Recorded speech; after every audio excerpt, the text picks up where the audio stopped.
Right now, something in your home is inviting insects inside, and it has nothing to do with dirty dishes or a messy kitchen.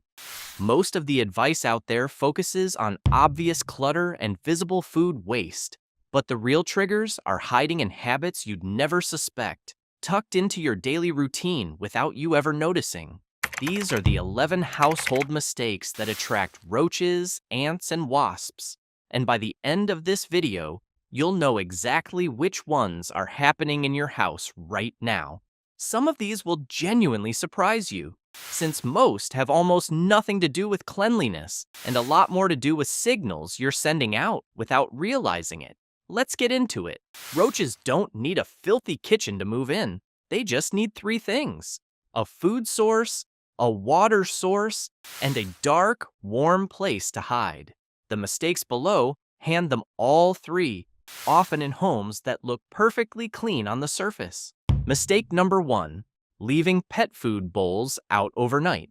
The kibble itself is a genuine draw, since roaches feed readily on dry pet food, but the water dish sitting next to it makes the setup even more attractive. Roaches can survive for weeks without food, but they die within days without water, so a bowl offering both becomes a reliable nighttime stop, and once a colony finds it, they keep returning long after you'd expect. Mistake number 2. Running the dishwasher without scraping plates first. Most people assume the dishwasher seals everything away the moment the door closes, but it doesn't. Food particles sit in the door gasket, the drain filter, and the lower rim for hours before the cycle even starts. And that window of time is more than enough for scouts to find it and signal the rest of the colony. Mistake number 3. Storing cardboard boxes in the kitchen or basement. Almost nobody thinks about this one. Cardboard isn't just clutter, it's a moisture-retaining material that roaches actually eat and nest inside of, especially in the corrugated layer where humidity gets trapped. A stack of Amazon boxes by the pantry or against a basement wall can function as a 5-star roach hotel without you ever noticing it's there. Mistake number 4. Leaving a phone or laptop charger plugged in near the counter. This sounds strange, but warmth is a major roach magnet, and the low, steady heat given off by chargers and small electronics creates a microclimate they're specifically drawn to, especially in the dark, enclosed space behind an appliance or along a baseboard outlet. If you're the kind of person who likes uncovering the small, overlooked details that actually make a difference at home, this is exactly the kind of content this channel is built around, so it might be worth hitting subscribe before we move on to the next set. What's attracting ants into your house is even less obvious than what's attracting roaches. Ants operate almost entirely on scent. A single scout that finds a viable food source lays down a pheromone trail on its way back to the colony, and within hours, that trail can turn into a steady line of ants marching across your counter. The mistakes below are the most common ways people lay that trail without ever touching a piece of food. Mistake number 5. Wiping counters with a dirty sponge. You clean the counter, but the sponge you used just redistributed a thin, invisible film of sugar and residue across the whole surface instead of removing it. Ants find your kitchen through a scent trail rather than visible crumbs, and a barely rinsed sponge is one of the most efficient ways to lay one down without ever realizing you did it. Mistake number 6. Letting houseplants sit in standing water trays. The standing water isn't the direct attractant here. It breeds fungus gnats and mosquitoes, which hatch in the saucer and give ants an easy protein source once they emerge. Meanwhile, if the plant itself is hosting aphids or mealybugs feeding on the stems and leaves, those insects are producing the sugary honeydew that draws ants in for a completely separate reason. Your plant care routine, something that feels completely unrelated to pests, can end up creating 2 different attractants at once. Mistake number 7. Caulking gaps only on the outside of the house. Most homeowners seal the exterior walls and stop there, treating it as a finished job.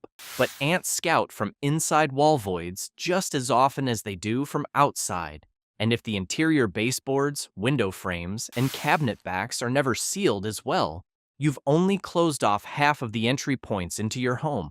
Mistake number 8, keeping sugar, cereal, or flour in their original packaging. Cardboard boxes and thin plastic liners barely count as a barrier to an ant colony. Ants are small enough to exploit the tiny gaps, torn corners, and unsealed folds already present in most original packaging, which means that pantry shelf might already have an active trail running through it that you've simply never looked closely enough to see. Wasps behave differently from roaches and ants because a single queen is capable of starting an entire colony from scratch in the right conditions. That means the mistakes in this section carry a bit more weight, since even one overlooked detail can be the difference between an empty yard and a fully established nest by midsummer. Mistake number 9, leaving sugary drink cans outside, even briefly. A single unwashed soda can left on a porch table for an afternoon can be enough to draw foraging worker wasps from a colony that's already established nearby. Once one worker finds a reliable, easy source of sugar, it signals others back at the nest, which is how a quiet backyard barbecue can quickly turn into a recurring swarm of visitors rather than a one-time nuisance. Mistake number 10. Ignoring small gaps under roof eaves and siding. This one trips up homeowners every single year without fail. Wasps don't need a large opening to move in. A gap the width of a pencil is more than enough for a queen to establish a nest completely out of sight. And by the time you hear buzzing near the roofline, the colony is often already fully established and growing. Mistake number 11. Painting or staining outdoor wood in bright white or yellow. Wasps are drawn to certain color wavelengths more strongly than others, and foraging workers can mistake bright white and yellow surfaces for nectar sources, pulling more traffic toward that part of your yard than a duller tone would. The nest itself is a separate matter, since queens actually favor dark, shaded, sheltered voids, like the underside of a deck or a gap behind siding, over any brightly painted surface. So the color affects how much wasp activity you attract, even if it isn't where the colony ends up building. Notice what these 11 mistakes have in common. Being messy or careless has almost nothing to do with it. What matters more is a set of tiny environmental signals: moisture, warmth, scent trails, color, and small structural gaps that insects are wired to detect with a precision far beyond anything we naturally notice ourselves. A house can look completely spotless from top to bottom and still be sending out every signal these 3 pests are actively searching for. It also explains why so many people feel like they're doing everything right and still end up with a problem. You can vacuum daily and wipe every surface after every meal, and none of that touches a phone charger left warm behind the counter or a gap the width of a pencil under the roofline. Tidiness only covers part of the picture. Closing off the specific signals each species is built to detect covers the rest. None of this calls for a deep clean or an expensive extermination service. A handful of 5-minute habit changes, repeated consistently, does most of the work. Rinsing the pet bowl before bed, swapping the kitchen sponge more often, sealing interior gaps and not just exterior walls, rinsing cans before they go into recycling, and checking under the eaves once a month in spring, when queen wasps are actively scouting nest sites. If you want a simple way to stay ahead of all 3, pick one day a week to run through this list. Just a couple of minutes checking the charger, the sponge, the plant tray, and the eaves, and you'll catch most problems while there's still a single scout, rather than an established colony. If you made it this far, you now know more about what's actually drawing insects into your home than most pest control companies will ever tell you during a standard service call, since these details rarely make it into the pamphlet they leave behind. And speaking of things hiding in plain sight in your kitchen, next time we're breaking down the everyday pantry product that can replace half the cleaning supplies sitting under your sink.